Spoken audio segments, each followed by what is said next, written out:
Hello everyone. So today I have a question for you people. A particle is moving on a circle of radius r with uniform speed v. Okay, and find the rate of change of acceleration with respect to time.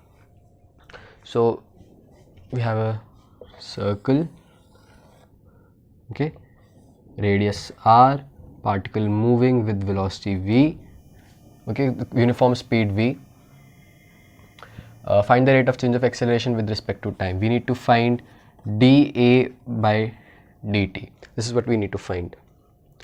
Now we know if a particle is undergoing uniform circular motion, then all of its acceleration points radially inward. Okay, so this is what the acceleration vector looks like. Okay, if it's non-uniform, if it's speeding up or slowing down, then you will get a tangential component which will pull the net acceleration towards the theta cap direction. But since it's uniform, we don't need to worry about all those things. So dA by dt is minus v square by r in r cap direction, or v square by r in the minus r cap direction.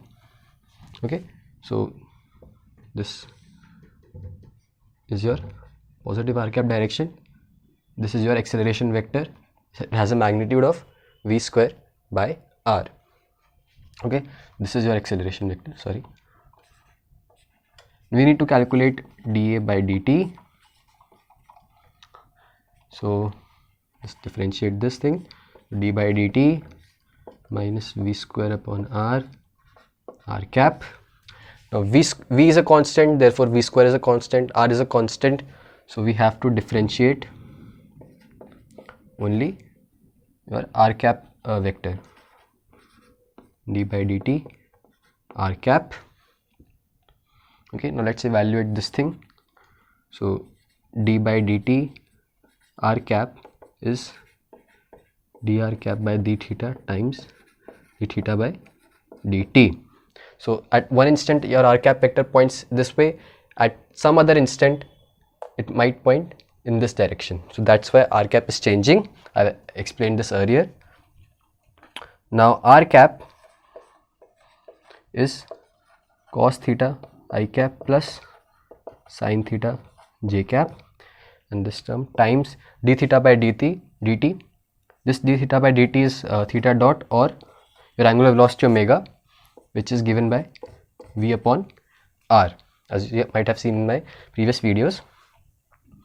So this is, multiply this by v by r, and you get cos theta. This is minus sin theta I cap plus cos theta j cap times this thing, and this is your theta cap vector.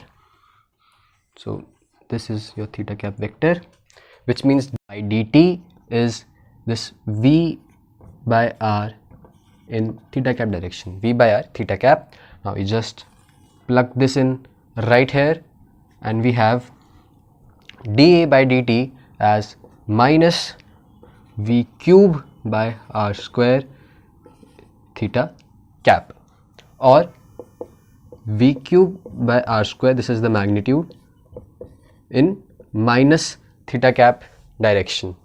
Now let us try to visualize this. Okay, so this is our initial acceleration, and after some time your acceleration vector points in this direction. They are still radially inward, but they are different vectors. You can have a look, you can see them by their orientation.